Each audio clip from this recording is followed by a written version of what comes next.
Fellow Falcoholics, what is up? Welcome to another episode of the Dirty Birds and Brews podcast. I'm your host, Kevin, Night After Alcoholic Kevin, here to bring you the Falcons vs. Eagles Week 2 game preview. We've got what probably would have been a little bit more of an exciting game on tap, if not for the absolute disaster that we all witnessed in Week 1. But yes, it is a primetime game, the Falcons' first primetime game in over a year. And as dire as everything seems, I think it's important to note that this Eagles team has been prone to some blunders over the years, especially the end of last season. Now, this is a different team, different coaching staff, all that stuff. So keep that in mind too. But ultimately, the lead here will be there is a chance the Falcons could pull off some kind of crazy upset. I don't think that's particularly likely. I think the most likely thing is that the Falcons probably play better in this game than they did in Week 1 and probably still lose. But we're going to get into the matchups. We're going to break this game down. We're going to look at where the Falcons can try to attack the Eagles, where, can the Falcons defense possibly hold up against this Eagles offense, which is probably going to be one of the best offenses in the NFL this year. And we're going to break it down. We're going to get into this one. And maybe it's not as dire as it maybe would have seemed just coming off of Week 1. Probably nothing's going to be as dire, hopefully, after that game. But we're going to get into it, guys. Before we dive in, real quick, want to bring you a word from our sponsor. As always, BetOnline. Folks, BetOnline is the world's most trusted betting platform and your number one source for everything football. I typically would advise to not bet on the Falcons. I know last week we talked about on this show, I know somebody in the comments called it the happiness hedge. You bet against the Falcons, and if they lose, you win some money, you feel great, and if the Falcons win, then you're happy you lost because the Falcons won. So you can do your little happiness hedge. You can, and sometimes you can get away with that by doing the spread too. Like you could do, I believe the Falcons are 6.5 point underdogs to the Eagles, so you could bet the 6.5 point spread if the Falcons, for those that don't understand how that works, like the Falcons are within 6 points of the Eagles, you still win. Even though they didn't win the game, you cover the spread there. So I think that's possible. This could be a one-score game, right? So, you could do that as your happiness hedge. Maybe that, you win both, right? But no matter what you want to bet on, whether it's the Falcons or not, BetOnline's got every stat, every matchup, and even live odds and spreads to bet on during the games themselves. And if you think you know your stuff, BetOnline's got a new $200,000 mega contest and pick 5 games against the spread every week. You can do that for your chance at some weekly prizes and a share of that $200,000 big prize. And when the game's over, you can head on over to BetOnline's online casino. They've got blackjack, poker. They've got 150 different types of slots games. If you're one of those people that it's not hitting, right, you got to go to the next one. They got a lot of options there. No doubt about that. No matter what, though, guys, head to that website today, BetOnline, to get in on the action. And when you sign up, make sure to use our promo code BELIEVE. That's BLEAV. They're always running some kind of promo, so when you sign up, no reason not to put in that promo code. It helps us out. Let's BetOnline know that we sent you, and you'll get some kind of benefit. Sometimes it's free bet credits. Sometimes it's deposit matching. I know they're in the midst of doing a new one, so I don't want to say something incorrect, but make sure to use that promo code either way. You'll get whatever the current promotion is that's going on there. BetOnline, the game starts here. All right, so rough Week 1. No doubt about that, right? Falcons offense fell very, very short of expectations, but the defense actually, I think, played pretty well. But we're moving on. We're turning the page to Week 2 now. Interestingly, during today's practice, Thursday's practice, there was, during the open session, conspicuously Kirk Cousins taking snaps under center and practicing some rollouts and dropbacks, which, again, I just find funny. I'm not sure that that's meaningful in any way, but I just did find that kind of funny, considering he didn't do that. He didn't do a single drop back from under center in Week 1. But take from that information whatever you will. But either way, like I said on Wednesday's show with Joe Patrick, if you guys haven't watched that, I did do an all 22 review of Kirk Cousins in every single attempt that he did. Shout out to NFL Pro, which is included if you have NFL Plus Premium now. Not sponsored by them. I just think NFL Pro is really nice. You can just plug in, for those of you that want to learn how to watch film or want to get into that more, makes it super simple. You can plug in a player, you can plug in the type of play. Like I was like, I want all Kirk Cousins passing attempts from week 1. It gives you those tags and it pulls up all of Kirk Cousins passing attempts. You can watch them in order, all 22 film, all that stuff. Much simpler than trying to sort through all the plays yourself. It saves time, which is great for me because I got, I do 4 or 5 shows a week. I got to write articles. I got stuff to do, so it helps. Every like 10, 20, 30 minutes I can shave off of, trying to sort plays myself is great. So I do want, and it works. Unlike NFL Plus last year to start the season, NFL Pro works. I have not had any problems with it. So shout out to NFL for fixing the platform and giving us NFL Pro included with NFL Plus Premium. So far 1 week in, thumbs up is my review on NFL Pro. Definitely enjoyed using that this week. But ultimately the big takeaway I had from that, before we dive into like the nitty gritty of this matchup, is that I think Kirk Cousins probably isn't as limited as it seems. I do think the one problem is that Cousins did seem to have difficulty driving the ball off that back foot. And that is going to be an issue for deep passes and sort of velocity throws to the outside. We did see that crop up a few times, but I think most of his throws, the ones that were over the middle, the shorter passes, that sort of stuff, the velocity was adequate to fine to good. Like I think there were good velocity on some passes, but most of the time I would say the velocity was not problematic. You would like it to get there sooner, especially on some of these yards after catch throws, but like it wasn't causing problems per se. It may not have been maximizing, yak opportunities or whatever, but not problematic. So that the velocity issues I think were a little bit overblown. And like they didn't ask him to move ever because of the scheme, but I think the couple of times that he actually did move, I don't think he looked unhealthy moving. So I think they need to take the training wheels off and let him run around a little bit, let him get out of the pocket, let him do some stuff that he's more comfortable with, especially the play action or whatever they want to do. Because I think he's just more comfortable in that, especially early in the season when we see this offense looking so kind of, rusty, clunky, timing's not correct yet, that sort of thing. I think making him as comfortable as possible is going to help with everything, including the decision making, which that was probably the biggest issue with Kirk Cousins, was the decision making last week was not good. 4 turnover worthy plays by my tracking, 2 of those were actually picked off. 2 more of them could have been picked off. And like on one of those, he absolutely was hit as he threw. I think the decision to throw that pass was bad, so I'm not really giving him too much credit, but it may have sailed out of bounds. It may have been a much more difficult interception for the defense if he hadn't been hit, but I don't think he should have thrown the ball in the first place. So not really going to let him off the hook for that. I think the decision-making for Cousins is probably going to get better. That's just something you knock the rust off over time. Cousins typically makes good decisions with the football. That's something he's been known for, so I'm not overly concerned about that. That's definitely something we should expect to get fixed. The question is, can we fix it this week? Because the Eagles defense is not as good as Pittsburgh. That I don't think is controversial to say in the slightest, but the Eagles pass rush is very, very good, and that is probably the biggest issue that the Falcons are going to have to face in this game. The Falcons offensive line as a whole did not pass block well. Jake Matthews, I think, was the only one with a positive pass blocking grade. I think PFF gave him a good close to a 70 pass blocking grade, which is good. And that's typically been Jake Matthews' thing. He is a rock solid, consistent pass protector. But everybody else on this line, other than Chris Lindstrom, who I think had an average pass. I think he was in the mid 60s. So it's an average pass blocking grade. Everybody else was in the 20s or 30s. They got rocked by Pittsburgh. And I think we've seen plenty of people on Twitter point this out too, analysts and others. The Falcons called it a drop back passing game, and this is not an offensive line that was built to do that. And if you want them to do that, they may not be very good at it, and they're not really very practiced at it either. So I think that they can't really expect that that's going to be a sustainable solution for this offense. They need to do what this offense does well, which is, they need to run the ball as much as they can and execute as much play action off of that run game as possible. And if they do that, this offensive line has looked really good doing that. But this standard drop back passing type stuff, Matthews can do it. Lindstrom can do it. Nobody else really can do it at this point.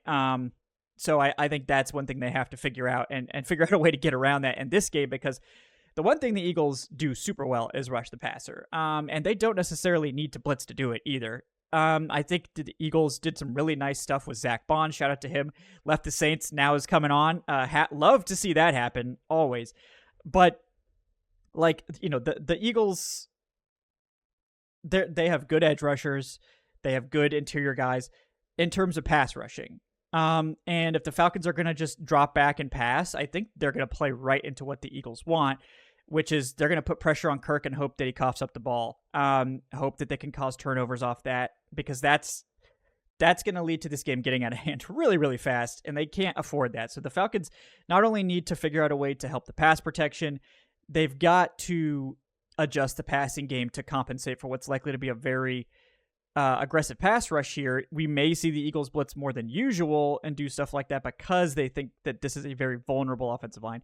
It probably is, and that Kirk isn't really up to speed in terms of like navigating the blitz, and like putting more pressure on is probably going to make him make mistakes. That's going to be their goal. So the Falcons have to find a way to get this ball out quick, on time, and keep Kirk from being absolutely just destroyed by the pass rush. One way they could do that is with the run game, and the Eagles' run defense last week was not good. They allowed over 160 rushing yards to the Packers. And like, I don't think Josh Jacobs looked all that great. I think he was fine, but like, they let Josh Jacobs eventually start running all over them. And then I think the Emmanuel Wilson, I believe, is the Packers backup running back. He actually looked better than Josh Jacobs, in my opinion. He was gashing him. And the thing with Josh Jacobs is he just doesn't move very fast. He's more of a bruiser. So I think Bijan in particular can take advantage of this run defense. The Eagles thing is, like, outside of their interior guys, they're pretty small, in terms of size, right? Nolan Smith is one of their starting edge rushers now. He's only 238 pounds. Zach Bond, only 225 pounds. Nakobe Dean, just 230 pounds. Brandon Graham is probably their biggest, relative to expectations, defensive lineman that's not on the interior. And he's good, don't get me wrong, but asking him to be able to carry this by himself, not a great strategy. And so and the two interior guys, they have the size to be good at stopping the run, but they did a very poor job of it. Jordan Davis, negative run grade for the Eagles last week, and Jalen Carter in particular, abysmal run stop grade. So those guys are not size deficient. They just didn't play the run very well last week. So I think the Falcons, obviously, the play is to try to run the ball as much as they can, limit possessions for the Eagles, and go after these smaller linebackers and smaller edge rushers and try to do what they do best. And I do think there's a couple of guys in this secondary that are good run defenders. I think, Darius Slay's always been a very respectable run defending corner, bigger corner. But and I think Quinyon Mitchell had a good game as a rookie against the run too. Avonte Maddox, again, he's a solid corner. I don't think he's particularly scary, but he's fine. But the safeties both struggled in run defense, particularly CJ Gardner-Johnson.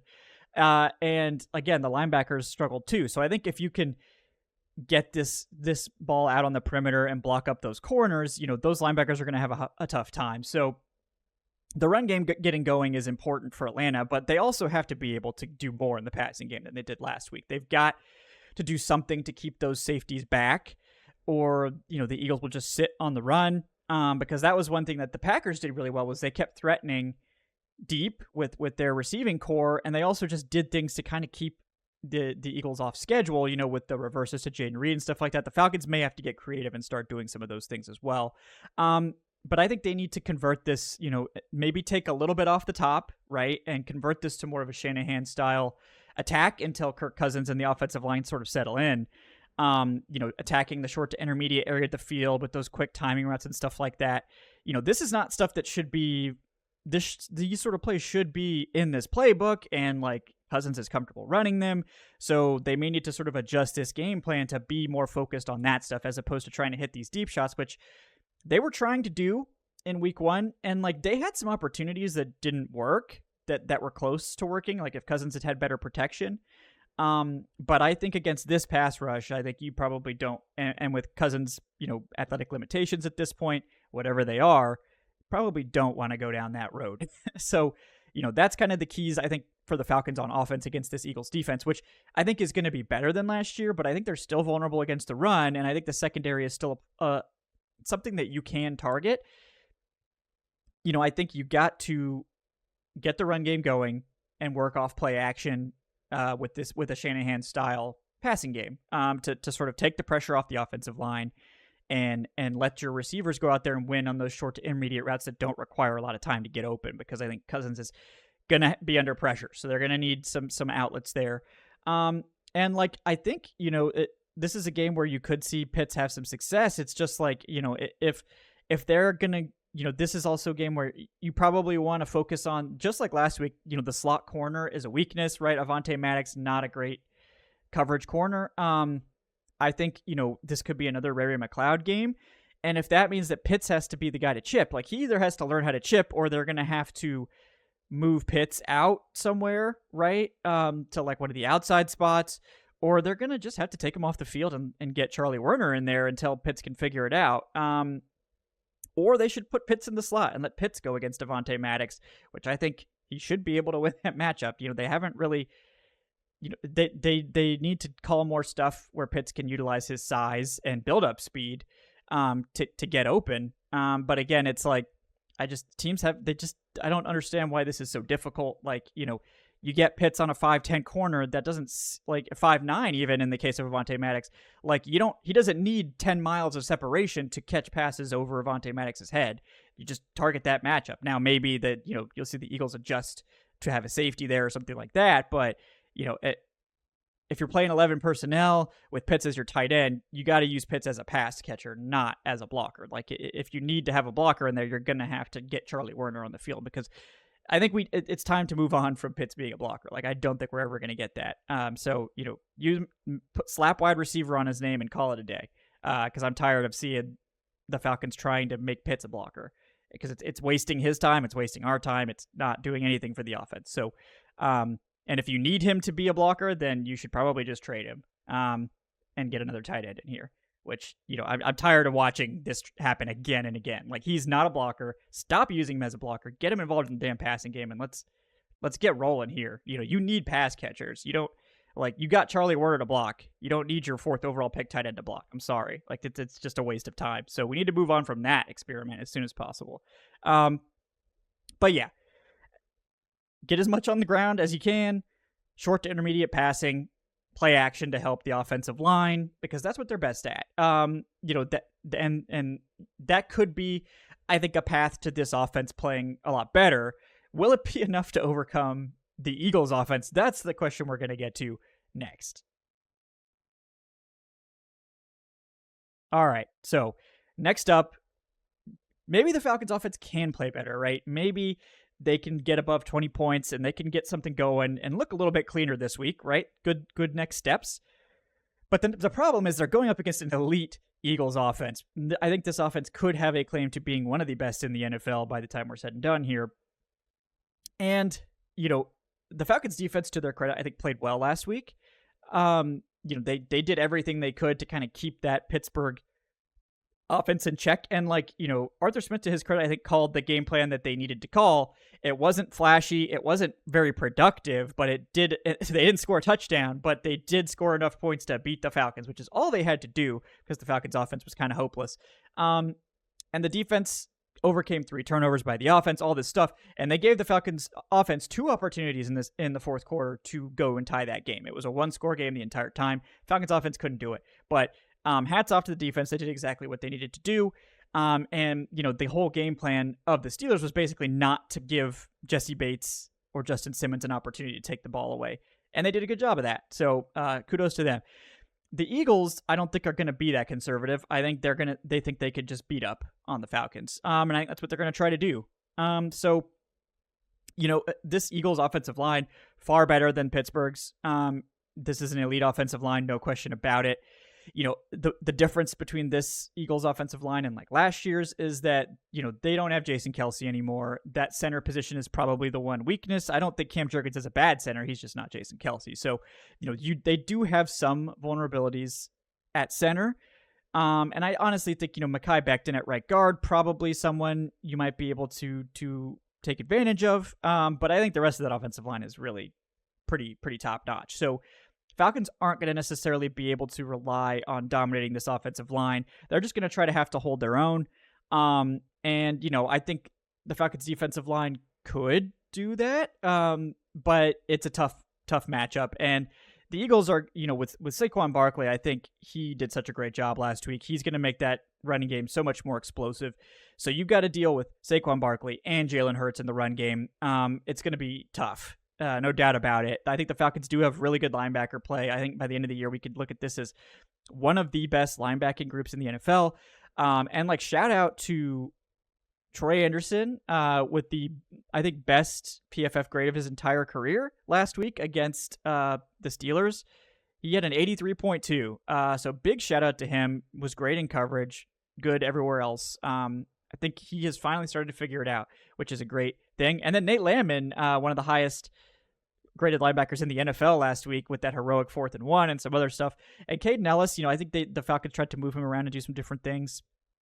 They have a really good linebacking group. So, they may have a chance to kind of, slow down this rushing attack. I think the Falcons are probably going to finish the season with one of the best run defenses in the NFL. I mean, that Steelers rushing attack with Justin Fields and Najee Harris and all that stuff, they ran the ball over 40 times and the Falcons held them under 4 yards a carry. That's not easy to do when they're able to just pound the rock like that. So big shout out to those guys from top to bottom. I think they played a great game against the run, and they're going to need that again. Where they're going to be tested a lot more than last week is in the passing game, where we know the Eagles have two of the NFL's best receivers, A.J. Brown on the outside and Devontae Smith in the slot. Like that, the Falcons are going to be tested there. We saw A.J. Terrell get worked by George Pickens. A.J. Brown's kind of a similar style of receiver, so Terrell's going to need help with A.J. Brown. And, the Falcons are probably going to have to stay back in cover 2 to try to limit this passing game with, Jesse Bates kind of trying to sit over the top on these guys. And D. Alford against Devontae Smith is a tough matchup. I do think Alford is a good slot corner, so we'll see how that goes. But very tough matchups there. The other receiver spot for the Eagles is kind of a problem. Jahan Dotson hasn't really done anything in the NFL. The Eagles are probably not expecting much from him. He's probably more like a decoy for this offense. So, Mike Hughes, whoever's not covering A.J. Brown probably is going to be okay. So I know people were worried about Mike Hughes in this game. I think it's more like Terrell and Alford are the ones that have to step up. I think Mike Hughes will be okay against Jahan Dotson, and he's a good run defender. So if they try to run to that side, he'll do a great job there. But mostly I think it comes down to, can you limit A.J. Brown and Devontae Smith enough? And I think that's the big problem. Jalen Hurts did not have a great first game. Jalen Hurts is a hot and cold quarterback. That's kind of who he is. He did, throw 2 picks. They had some kind of sloppy center quarterback exchanges. The Falcons are going to have to capitalize on any mistakes to have a chance in this game. They're going to have to get those picks and turn them into points. And if the Eagles do have any more of those snap problems, they're going to have to land on them. They're going to have to win the turnover battle to have a chance in this game, I think. But, I think the big question is can the Falcons get any pressure? Can they slow down the run game? And can they stop A.J. Brown and Devontae Smith enough to win? That I think is a pretty big concern, especially the passing game. And, Jalen Hurts is a great running quarterback as well. So they're going to have to, pull out last week's game plan against Justin Fields. That worked. So maybe they could keep that rolling and limit what Jalen Hurts could do on the ground. But again, with the Eagles, it's you have to keep them out of, 2nd, 3rd, and 1, 4th and 1 even, because they will get that QB sneak conversion pretty much 95% of the time. So you have to get the Eagles into, long 3rd downs and not let them close the gap. You can't just sit back and play for 4th and 1 or 3rd and 1. You're going to have to be a little bit more aggressive at keeping these guys out of 3rd and 4th and short, because they will just aggressively go for that pretty much every time and get it. So, and maybe they won't end up being as good at it as they were with Kelsey, but it's just an easy play for them to execute. So as long as that's in the game, I don't personally see any problem with that play being in the game. If you don't like it, just stop it, right? Figure out a way to stop it. You're going to have to find a way, or just don't let them get in 3rd and 4th and short. It's the easiest way, right? So, it's a tough matchup, no doubt about it. The defensive line is going to be tested again without question, and they're not really going to get to pin their ears back and rush the passer either because they got another athletic quarterback in Jalen Hurts that they're going to have to contend with. So I wouldn't expect big pass rushing numbers or anything like that. Mostly, I think they're going to try to sit back, play contain, limit the run game, and just hope that they can limit the passing enough to stay in this game. Maybe if Jalen Hurts isn't firing on all cylinders, they can, get some interceptions or something like that. But that I feel more worried about the Eagles offense than I do about the Eagles defense in this one, which I think might shock some Falcons fans given what we saw last week. But I think ultimately you look at this game, I think it's very unlikely the Falcons win. I do think it's a possibility that this team could rebound, play a better game overall, give the Eagles a game, right? And we could actually, in a funny way, feel better leaving this game, even though they're probably going to lose and go to 0-2, feel much better about 0-2 while playing a decent game against the Eagles than we did week 1, losing the way we did against the Steelers. So I think ultimately, the Falcons just need to have a good performance, look like they're competitive with the Eagles, at least challenge them, right? And just have the offense look a little bit cleaner. And we'll go from there. I think if you're going into this game expecting a miracle win or anything like that, you're going to probably be disappointed. So I would go into this game expecting a loss, hoping that they can keep it close, keep it competitive. And then if they do pull out a miracle, then you can be excited. But I wouldn't go into this week expecting anything like that. I think I'll go with I think the Eagles probably take this one, 27-19 or something like that, with the Eagles winning. But, I think the Falcons can close the gap on that at all. That would be nice. Technically that is a 1-score game, right? But yeah, I think this is a really tough matchup at this point in the season. I think the Falcons defense, they looked good against the Steelers. This is a big test for them. If they can look good against the Eagles, then this is this is a defense that's probably going to be able to limit pretty much any team. So, we'll see what happens there. But the offense, I think even if the offense takes a step forward, they're probably not going to be able to put up the 30 points they're going to need to beat the Eagles offense. So we're going to be, once again, praying that the defense can keep the score low and hoping that the offense can get it together a bit. Will they? That's the big question going into this one. But I do think that this team ends up looking better overall against a superior opponent than they did in week 1. I just don't think that's going to translate to the win column yet. And, probably means that they're going to end up going 0-3 because then they got to play the Chiefs. But again, I think there's a chance we can come out of this 0-3, with maybe a decent performance against the Eagles, maybe a decent performance against the Chiefs, and be like, okay, well, they didn't beat the Chiefs or the Eagles, but they're starting to be on the upswing, and maybe, now that they're not playing this elite team, that, maybe they'll have a chance to start getting some wins in the next little piece of the schedule. But buckle up. It's probably going to be a rough game, but hopefully it won't be as bad as we think, and hopefully this team will be able to stack up something positive, even if it's not a win in week 2. But it is a primetime game. Hopefully, we get the good primetime Kirk that was kind of coming on over the last couple of years, right?